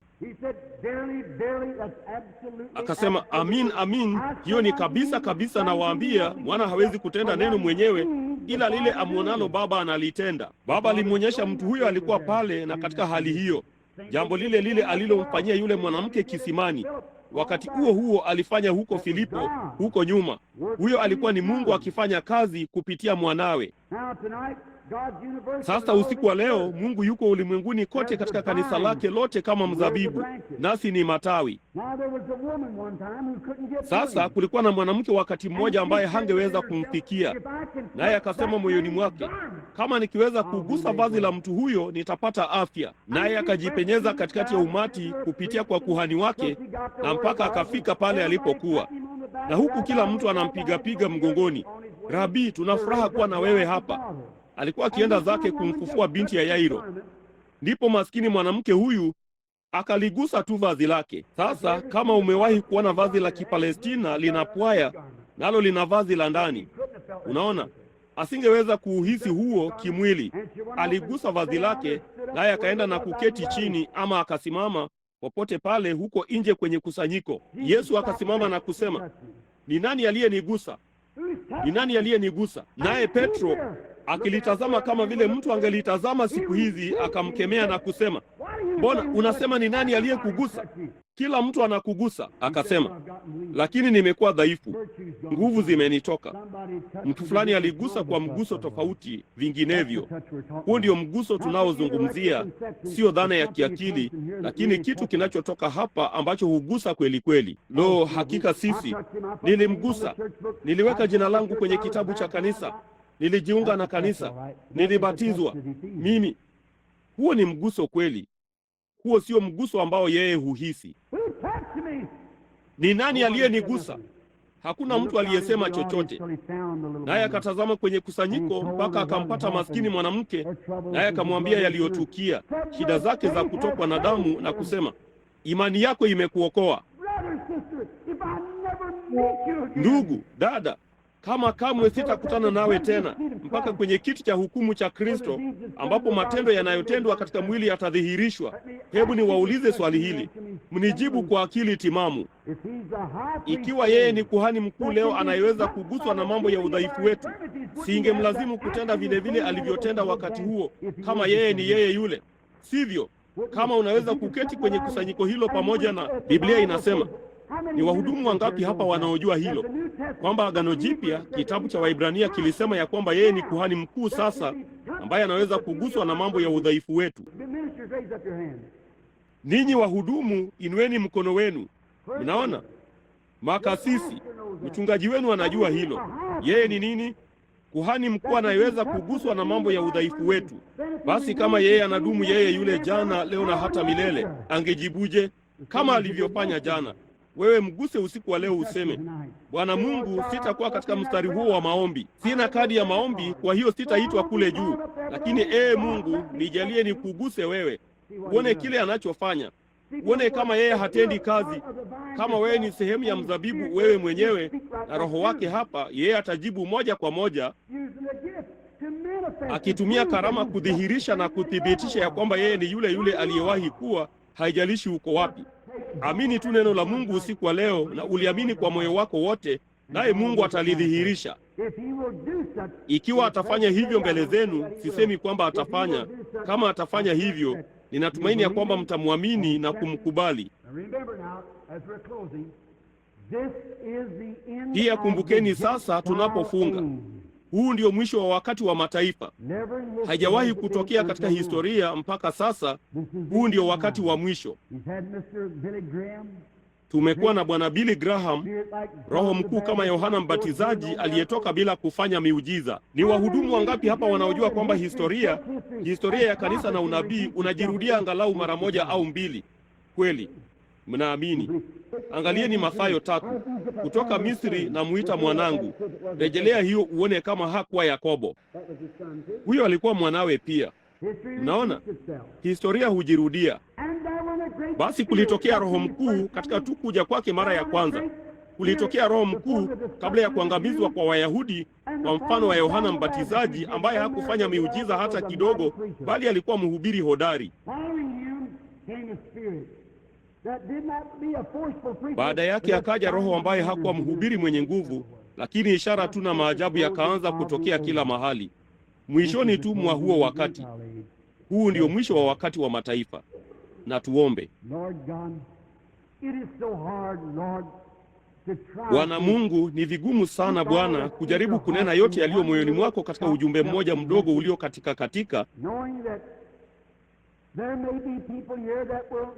tukijua kwamba kunaweza kuwa na watu hapa ambao hatutaonana tena uso kwa uso mpaka tutakapokutana siku hiyo huko ng'ambo miguuni pako. Mungu, na tutende usiku wa leo kama Wakristo halisi, kama wana na binti halisi wa Mungu. Utupe imani ya kuamini neno lako na kusimama. Wakati tunaposoma katika siku za zamani, wakati wanaume na wanawake ambao walikuwa waoga waliporudi nyuma, na hata wale kama Nikodemo walioteleza huku na huku. Lakini jinsi tunavyovutiwa na yule aliyetoka moja kwa moja na kuchukua msimamo wao. Mungu, ninaomba usiku wa leo ya kwamba utafanya hivyo kwa kila mmoja humu ndani. Wape baraka kubwa sana ya kutenda kazi kwa Roho, ili kila mtu humu ndani wachukue nafasi yao kama waaminio halisi. Tujalie Bwana. Waponye wagonjwa na wanaoteseka. Nasi tunafundishwa katika maandiko kwamba wakati siku ya kwanza baada ya wewe kufufuka katika wafu, kwenye asubuhi hiyo ya kwanza ya Pasaka, kulikuwa kuna watu wawili waitwao jina la mmoja wao, na hilo hatuwezi kujua, na huyo mwingine alikuwa Kleopa, nao walikuwa wakienda zao kwenye mji mwingine mdogo uitwao Emau. Basi walipokuwa wakienda zao wakizungumza juu ya maandiko, na juu yako ulijitokeza moja kwa moja kutoka kichakani na kutembea pamoja nao siku nzima, wala hawakutambua wewe ulikuwa ni nani.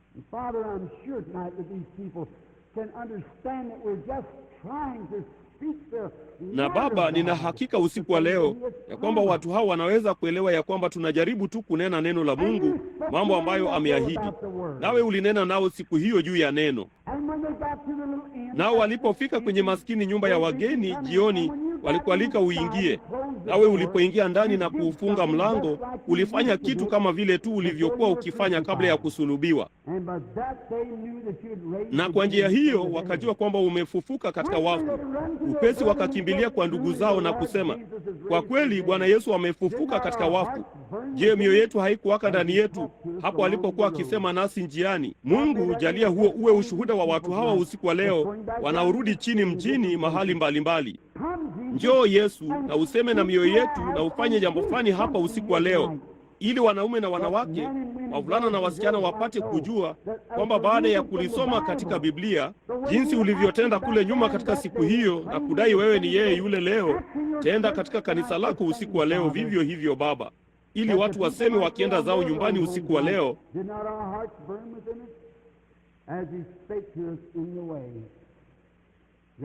je, mioyo yetu haikuwaka ndani yetu hapo aliposema nasi njiani?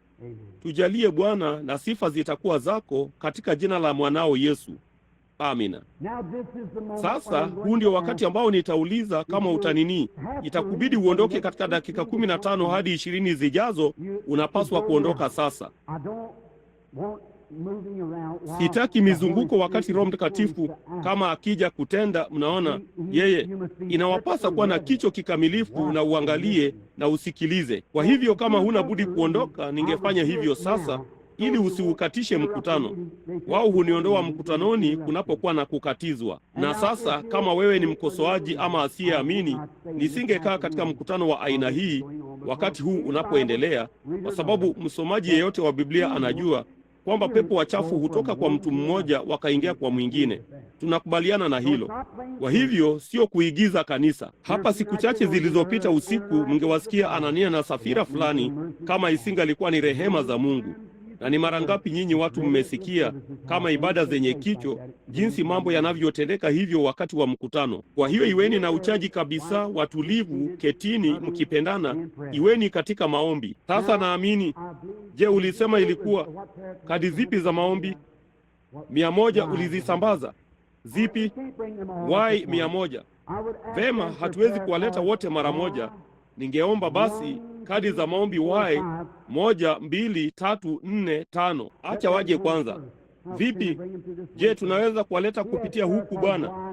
Ni nani aliye na kadi ya maombi Y namba 1?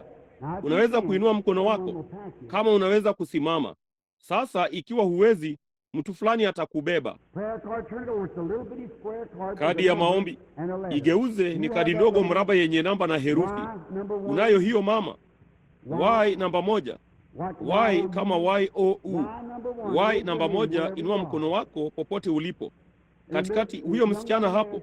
Njoo huku dada. Y namba 2. Unaweza kuinua mkono wako. Angalia kadi ya jirani yako. Anaweza kuwa kiziwi, bubu, hawezi hata kuongea wala kusikia. Unayo namba 2. Njoo papa hapa mama. Namba 3. Kadi ya maombi namba 3. Unaweza kuinua mkono wako tafadhali? Je, unaweza kuja hapa mama? Namba 4. Inueni tu mikono yenu haraka ili tuweze kuona tulipo. Namba 4. Kadi ya maombi juu sana kwenye roshani. Vema, namba 4. Shuka moja kwa moja kadi ya maombi namba 4. Namba 5. Sasa hao wavulana hushuka huku wanazichanganya kadi hizi zote na kuwasambazia tu, na hivyo ndivyo tulivyo nazo. Namba 5. Je, kuna mtu yeyote aliye na kadi ya 5 ya maombi? Tikisa mkono wako au punga mkono wako tupate kujua. Vema. 6. Kadi ya maombi 6. Inua mkono wako. Vema mama, hiyo ni sawa. Namba 7. Namba 7. 8. Sasa angalieni sasa, ili kwamba hakuna mtu fulani huenda akawa ni kiwete, na wanapofanya hivyo inatubidi kuwabeba. Mnaona, kama ni mtu aliye kiziwi na bubu. 8, 9, 10. 9, 10.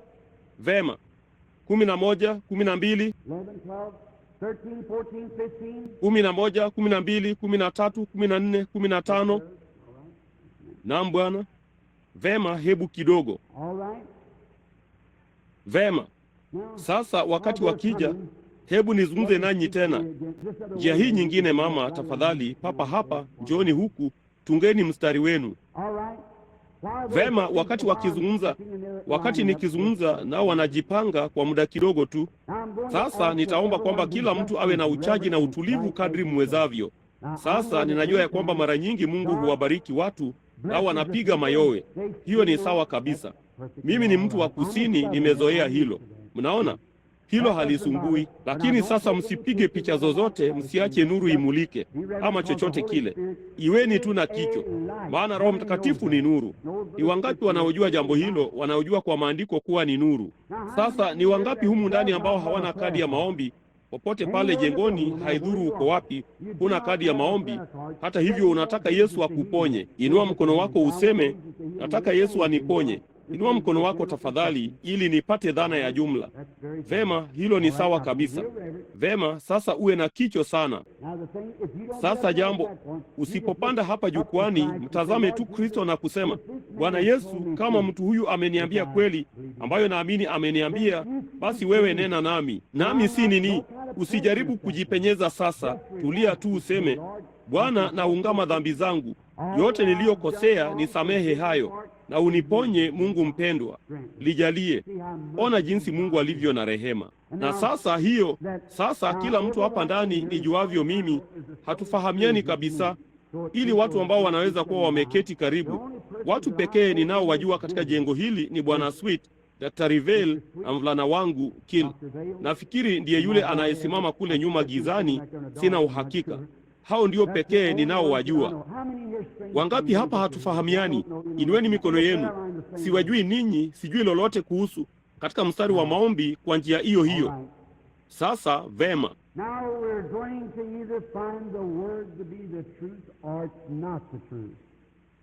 Sasa tutaona ama kama neno ni kweli au si kweli. Mimi kusema kweli au si kweli. Mungu hushughulika tu na ukweli, tunajua hilo. Mtu anaweza kukiri chochote anachotaka, lakini kama Mungu hakiungi mkono na kusema ni kweli, basi ni makosa. Ninadai ya kwamba neno lake ni lile lile, naye anadumu yeye yule, wala hawezi kuwa kitu kingine ila Mungu yeye yule, naye hana budi kutenda vile vile ambavyo yeye amekuwa akitenda daima.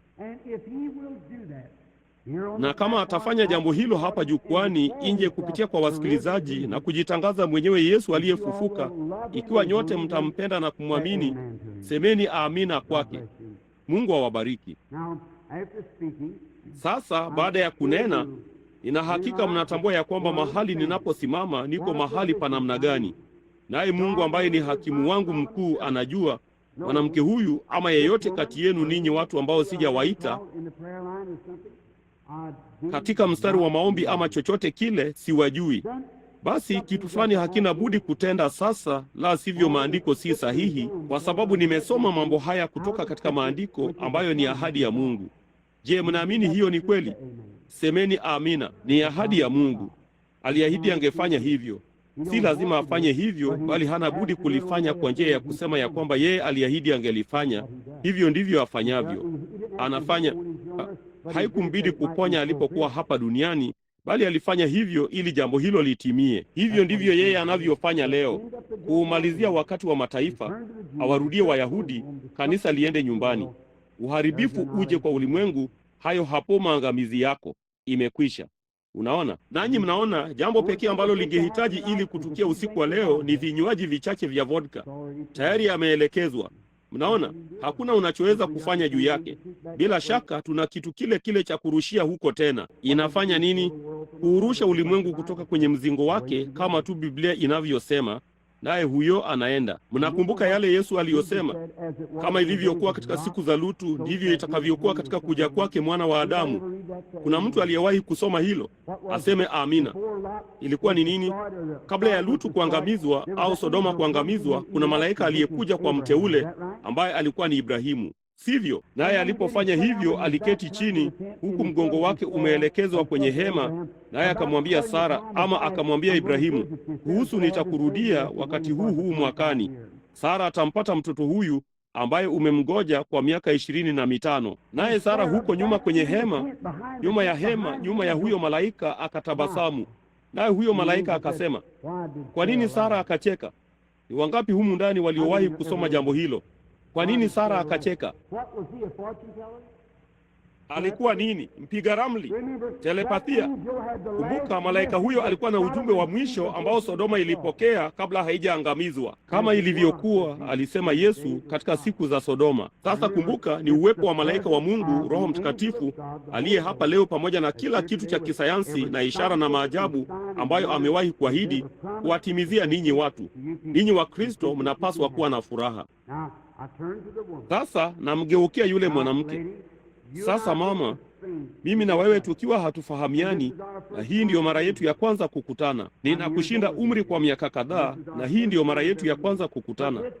Lakini hili kwa wasikilizaji, unaposoma Yohana Mtakatifu 4, angalia jambo hili, jambo lile lile hasa.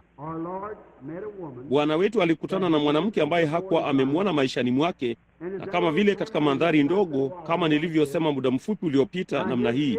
Sasa huyu hapa, naye akapata mahali shida yake ilipokuwa, na akamwambia shida yake ilikuwa ni nini. Naye akasema, huyu ndiye Masihi. Sasa mimi sikufahamu dada yangu, sijui kama wewe ni Mkristo, kama wewe ni kafiri, jinsi maisha yako yalivyo, jinsi yamekuwa. Sijui, sina njia ya kujua, sijui lolote kukuhusu. Lakini kama kitu fulani, nguvu za kimbinguni za Mungu kupitia malaika huyu hapa zitakuja, na kama nikikwambia, mama, wewe ni mgonjwa, utapona, endelea, ungekuwa na neno langu tu, hilo ndilo tu ungejua, ambapo hiyo ingeweza kuwa sawa. Lakini kama yeye akija na kukuambia jambo fulani maishani mwako, utajua kama hiyo ni kweli ama si kweli. Wewe utakuwa mwamuzi wa hilo. Basi kama anajua yale yamekuwako, bila ya shaka yeye angejua. Kama angeweza kukuambia kilichokuwa, ungekuwa na ujasiri wa kujua ya kwamba kile anachosema kitakuwa sawa, kwa sababu ingekuwa ni Mungu. Ungeamini ingekuwa ni yeye, Yesu. Ungeamini hivyo. Bwana alijalie, ndilo ombi langu. Sasa kusanyiko linaposubiri kwa kicho, nanyi ni kundi la watu wenye uchaji, hii ndiyo ile saa. Sasa kama wewe, ikiwa huyu mwanamke kwa uaminifu moyoni mwake anajua ya kwamba jambo fulani linaendelea, hangeweza kujisikia jinsi anavyojisikia sasa akiwa amesimama mbele ya mwanaume. Ningekuwa mwanamume kama baba yako, ndugu, mume. Lakini kuna jambo ambalo ndiyo kwanza lianze kutokea, hisia ya unyenyekevu tamu inayokujia. Hiyo ni kweli. Kama hiyo ni kweli, inua mkono wako. Hakika unaona malaika huyu, unaona picha yake kati yangu na wewe, ni nuru halisi tu. Huyu mwanamke hasimami hapa kwa nafsi yake mwenyewe, amesimama hapa kwa ajili ya mtu mwingine. Hakuna kitu kibaya na huyu mwanamke nje ya wasiwasi. Yeye ni mtu mwenye wasiwasi ambaye ana wasiwasi juu ya mambo, huku akihofia sana mambo kabla haja yafikia, lakini uko hapa kwa ajili ya mtu mwingine. Hiyo ni kweli.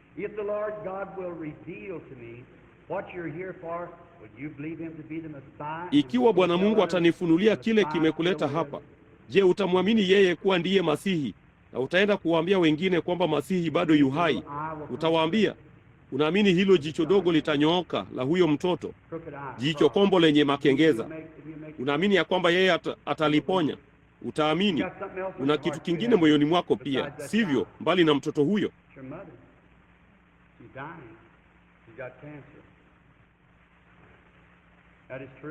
ni mama yako anakufa, ana kansa. Hiyo ni kweli. Nawe una hofu kuhusu wokovu wake kwa sababu yeye ni Mkatoliki. Hiyo ni kweli. Usijali, kuwa na imani. Mpelekee leso hiyo. Usiwe na shaka, utapata ulichoomba. Mungu akubariki. Nenda na uamini sasa na kupokea. Mungu akubariki dada. Unaamini? Sasa muulize mwanamke huyo, anaweza. Ungemjua. Iweni na kicho kweli sasa tafadhali. Je, mnatambua ndugu wa hudumu kwamba Kristo ambaye ninyi na mimi tumemtetea, mimi kama mhubiri wa Kibaptisti kwa miaka 27 katika huduma, huo ndio uwepo wake hapa sasa kuthibitisha kabisa. Ni wangapi wanaojua hivyo ndivyo tu alivyofanya alipokuwa hapa duniani? Hebu tuone mkiinua mikono yenu, ninyi watu popote pale. Biblia, hivyo ndivyo neno la Mungu lilivyosema. Basi kama hii ndiyo ile nguzo ya moto iliyowaongoza wana wa Israeli, kama ndiyo iliyokuwa hapa duniani na kusema, kazi nizifanyazo mimi ninyi nanyi mtazifanya nitakapoondoka, nitakuwa pamoja nanyi hata ndani yenu. Mzabibu huo ungezaa matunda yale yale, sivyo? Vema, hii hapa ikifanya jambo lile lile. Usikose kuamini. Kila mmoja wenu sasa hivi anapaswa kuamini. Hatufahamiani, nadhani mama, mara ya kwanza kukutana maishani. Ikiwa ningeweza kukusaidia na nikatae, ningekuwa mtu katili. Lakini nina mama mzee nyumbani usiku wa leo, nami nampenda. Nami niliacha familia, mama na wote kuja hapa kujaribu kusaidia kufanya maisha yawe ya kupendeza zaidi kidogo kwa watu na kufanya yote niwezayo kama mtumishi wake. Kama Bwana Mungu angeniambia kilichokuleta hapa, ungeniamini?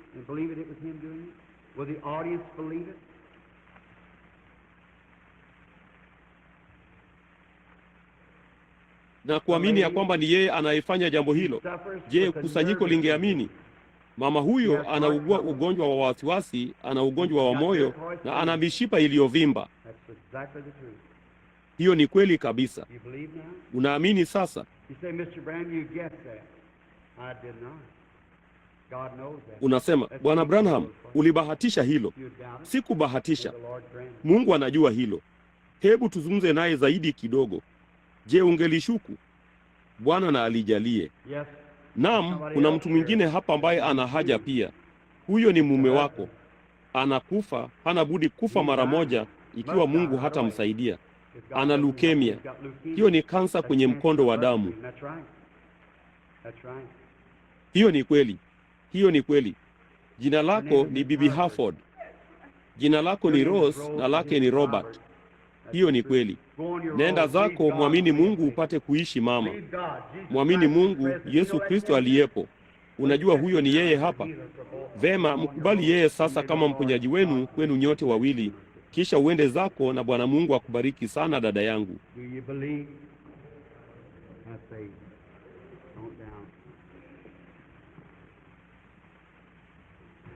Unaamini?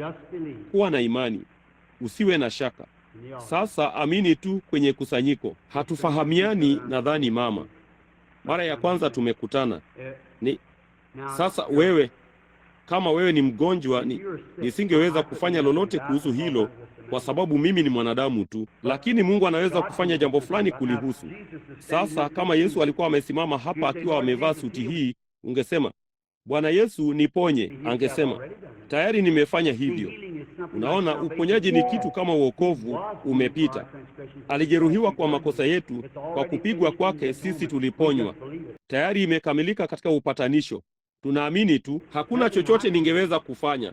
Unaona, ingekuwa vile angeweza. Tayari amefanya. Ni imani yako kunini. Sasa huenda akakwambia jambo fulani kukufanya uamini ya kwamba yeye alikuwa ndiye Masihi. Halafu kwa jambo hilo ungeamini ya kwamba upatanisho ulikuwa sahihi. Na haya ndiyo aliyoahidi angefanya. Kutenda kazi moja kwa moja. Wewe ni mwaminio Mkristo.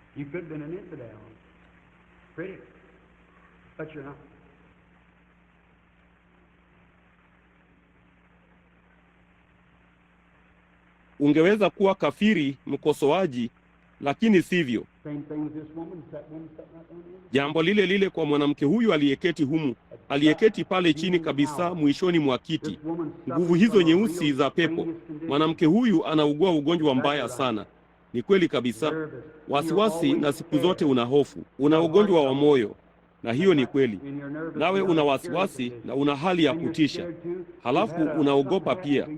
Umekuwa na jambo lililokupata hapo wakati fulani uliopita.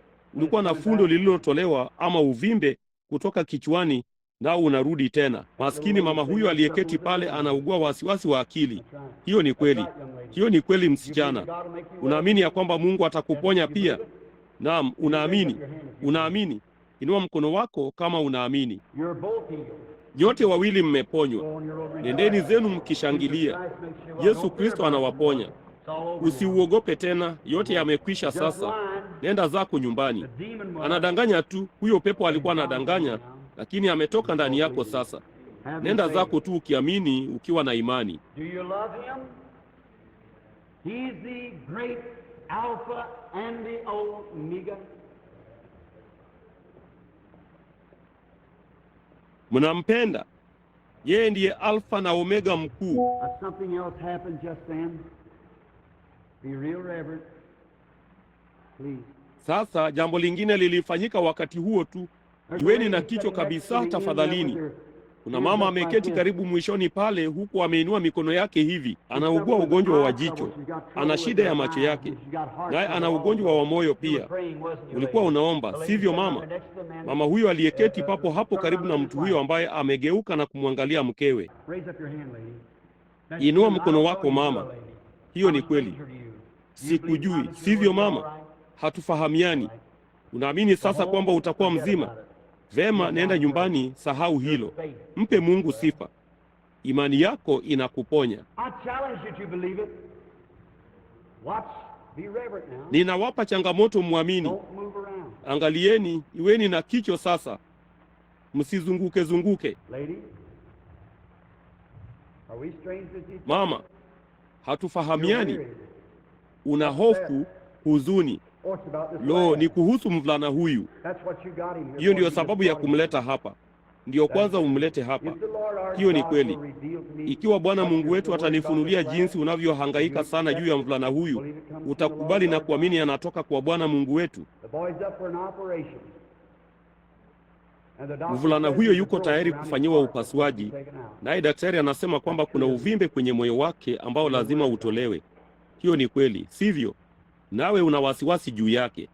Ikiwa Mungu yuko hapa na anajua kuhusu mtoto huyo, hivi yeye si anamjali? Je, utamkubali kama mtoto wako kuishi na utamlea kwa utukufu wa Mungu? Tuombe. Mungu mpendwa, ninadai uhai wa mtoto huyu kupitia kwa Yesu Kristo, na awe mzima. Mama yake na abarikiwe, na jamii ibarikiwe, kwa kuwa tunaomba haya katika jina lililobarikiwa la Bwana Yesu. Amina. Usiwe na wasiwasi sasa, kuwa na imani mwanangu. Jamani, utakuwa mzima. Njoo mama. Sikujui. Bwana Mungu anakujua.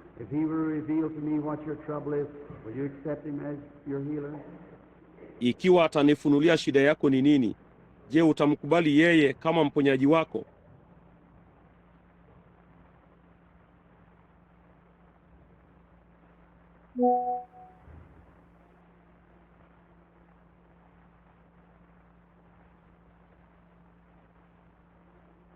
Be real reverent.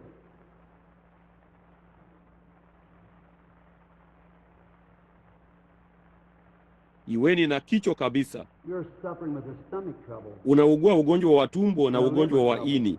Ini linausababisha hasa, linaimiminia nyongo tumboni na kulitupa kwenye mshtuko. Hiyo ni kweli. Nami ninakuona ukifanya jambo fulani kujaribu huna ladha yoyote, umepoteza hisia zako za ladha. Huna ladha au harufu yoyote hata moja. Hiyo ni kweli. Unaamini unayo sasa? Songa mbele, hiyo ni kweli. Mungu akubariki. Kuna wengi humu jengoni wanaoteseka na kitu kile kile ulicho nacho, lakini Mungu anaishi moyoni. Unaamini anaweza kuponya ugonjwa wa moyo na kukupa afya? Unaamini? Tuombe. Bwana Mungu, mhurumie mwanamke huyu kwa ajili ya utukufu wako ninapoomba katika jina la Yesu. Amina. Usiogope. Nenda ukiamini sasa kwa moyo wako wote. Usiwe na shaka. Ulikuwa na jambo lile lile, kwa hiyo endelea tu kusonga mbele ukimwamini Mungu.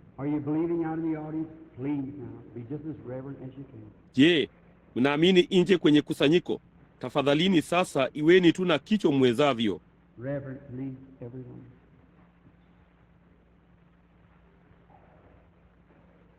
Kicho tafadhalini kila mtu. Unaamini Mungu anaweza kukuponya hiyo yabisi kavu unayeketi hapo? Bwana akupe afya. Huyo mzee muungwana anayeketi hapo amevaa hilo koti dogo, unaamini ya kwamba Mungu atakuponya? Unaamini? Aise, wewe uliyemgusa, basi wewe ni mtu mzuri. Unaamini kuwa tatizo lako la mguu litakuwa sawa? Jina lako ni Bwana Yang. Sasa nawe unaweza kwenda nyumbani uwe mzima. Hiyo ni kweli, sivyo? Vema, hilo lilikuwa ni jambo la kutelezea tu ili niweze kukukamata. Naona ni wewe ulikuwa ukiamini kwanza kabisa.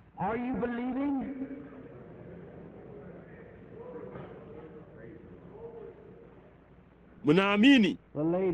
Huyu mama anayeketi hapa chini, yule mama wa pili, kwa namna fulani ni mnene, anaugua shinikizo kuu la damu, anayeniangalia moja kwa moja katika safu ya kwanza hapo. Unaamini Bwana Mungu anakuponya dada? Unaamini? Je, unaweza kuukubali kama uponyaji wako? Inua mkono wako kama unaukubali. Hilo ni sawa. Inua leso yako juu sana, usione haya. Kwa imani namna hiyo ungeweza kumgusa Mungu. Kuwa na imani. Uko chini kabisa mwishoni mwa safu, aliyeketi pale kati ya wanaume wawili, yule mama mwenye shinikizo kuu la damu, safu ya pili nyuma mwishoni. Je, unaamini kwamba Yesu Kristo atakuponya shinikizo lako kuu la damu?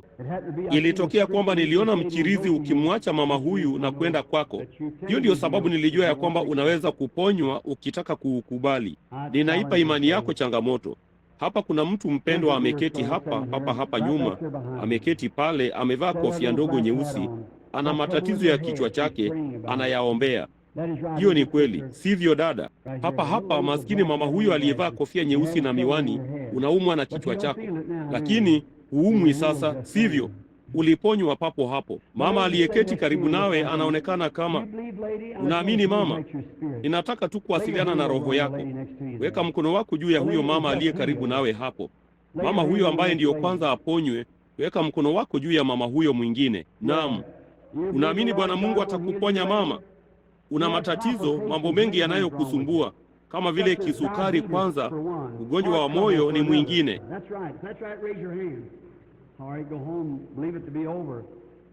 Hiyo ni kweli. Ikiwa hiyo ni kweli, inua mkono wako. Vema, nenda zako nyumbani, amini kwamba yamekwisha, yataondoka. Maambukizi hayo, maskini mama huyo aliyeketi chini yako hapo, unaamini ya kwamba utaponywa ugonjwa huo wa kuambukiza mama? Unaamini? Maskini wewe mama hapo. Bibi Hunter kutoka Karibo, simama. Sikujui, sivyo mama? Sijawahi kukuona, sivyo? Najua sauti yangu inarudisha mwangwi. Hatufahamiani. Kama hatufahamiani, inua mkono wako. Hiyo ni kweli. Je, mambo hayo ni kweli ambayo yamesemwa? Vema, rudi nyumbani ukapone. Yesu Kristo akuponya. Unawazia nini kuhusu hilo mama? Unaamini ya kwamba umeponywa sasa? Nenda zako ukishangilia. Hiyo ndiyo njia ya kufanya hivyo. Amina. Ugonjwa wa wasiwasi umesababisha moyo wako kupepesuka na kadhalika. Hiyo ni kweli ambayo ilikuwa kuvimbiwa. Kuna kwingi sana humu ndani. Wangapi wanateseka? Hebu niwaonyeshe. Ni wangapi humu ndani wanaugua ugonjwa wa wasiwasi? Inueni mikono yenu kwa dakika moja. Unaona, utalihitaje hilo? Unaona, ni kila mahali. Ninyi nyote wenye ugonjwa wa wasiwasi, simameni kwa miguu yenu. Simameni kwa miguu yenu kama mnataka kumpokea Kristo sasa hivi. Sikilizeni. Simameni papa hapa kwa dakika moja tafadhali. Njoo hapa mama ama mwanamume huyo. Njoo hapa bwana. Sikujui, sivyo? Hatufahamiani. Sasa ili watu wajue sio kuyasoma mawazo yako, weka mkono wako juu ya wangu. Ikiwa Mungu atanifunulia kwa njia hii shida yako ni nini, utaikubali? Utakubali? Ugonjwa wa tumbo, inua mkono wako kama hiyo ni kweli. Kila mtu aliye na tatizo la tumbo, simama kwa miguu yako. Kote jengoni, simameni kwa miguu yenu wenye ugonjwa wa tumbo. Simama papa hapa kwa dakika moja bwana. Utauona utukufu wa Mungu kama unaweza kuamini. Ugonjwa wa mgongo, simama moja kwa moja hapa nyuma. Wote wenye tatizo la mgongo, simameni kwa miguu yenu. Sijali ni muda gani umepooza au umelala chini, simama kwa miguu yako. Unaweza kuona utukufu wa Mungu. Je, mnaamini ya kwamba uwepo wake upo hapa? Je, mnaamini kwamba Bwana Yesu Kristo yupo? Kama ndivyo, inueni mikono yenu kila mtu jengoni. Simameni kwa miguu yenu kila mmoja wenu basi. Simameni kila mmoja. Sijali kama hukuweza kuamka dakika chache zilizopita, unaweza sasa. Simama. Haya basi. Katika jina la Yesu Kristo mwana wa Mungu aliye hai, ninadai kwamba Kristo alikufa kwa ajili yako pale Kalvari, ambaye akusamehe dhambi zako na kuponya ugonjwa wako. Uwepo wake, yeye aliyeko hapa sasa kudai kwamba amefufuka kutoka kwa wafu, ametangaza kwa uthibitisho usioweza kukosea kwamba yeye angali yuko leo na hawezi kufa. Ni yeye yule jana, leo na hata milele. Wote wanaoamini hilo, inueni mikono yenu. Biblia ilisema, iliahidi ya kwamba yeye angekuwa hapa katika siku hizi kufanya mambo haya. Alisema, ishara hizi zitafuatana na hao waaminio. Ni wangapi walio waumini? Wataweka mikono yao juu ya wagonjwa nao watapata afya. Weka mikono yako juu ya mtu aliye karibu nawe kama wewe ni mwaminio. Ishara hizi zitafuatana na hao waaminio. Hivyo ndivyo maandiko yasemavyo. Haya basi, katika umoja mkamilifu wa Roho, umoja mkamilifu huku mikono imewekwa juu yako, umoja mkamilifu pamoja na Roho Mtakatifu, umoja mkamilifu pamoja na nguvu za Mungu, umoja mkamilifu katika maandiko, basi hayana budi kwisha. Hebu tuinamishe vichwa vyetu huku sote tukitoa maombi kwa Mungu.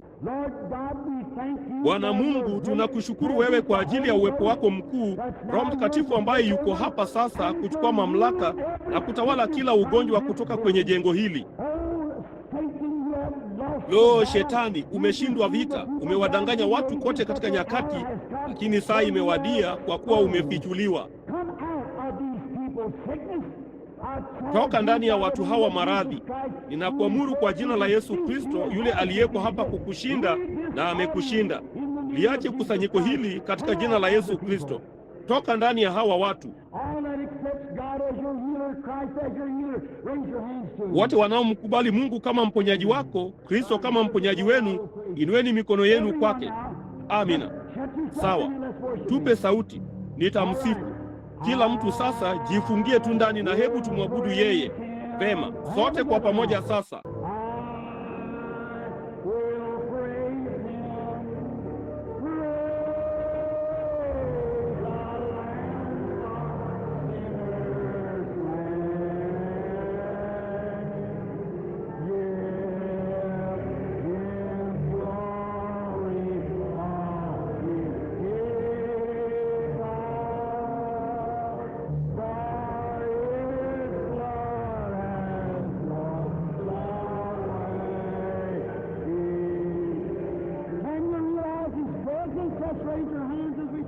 Je, unaweza kuutambua uwepo wake?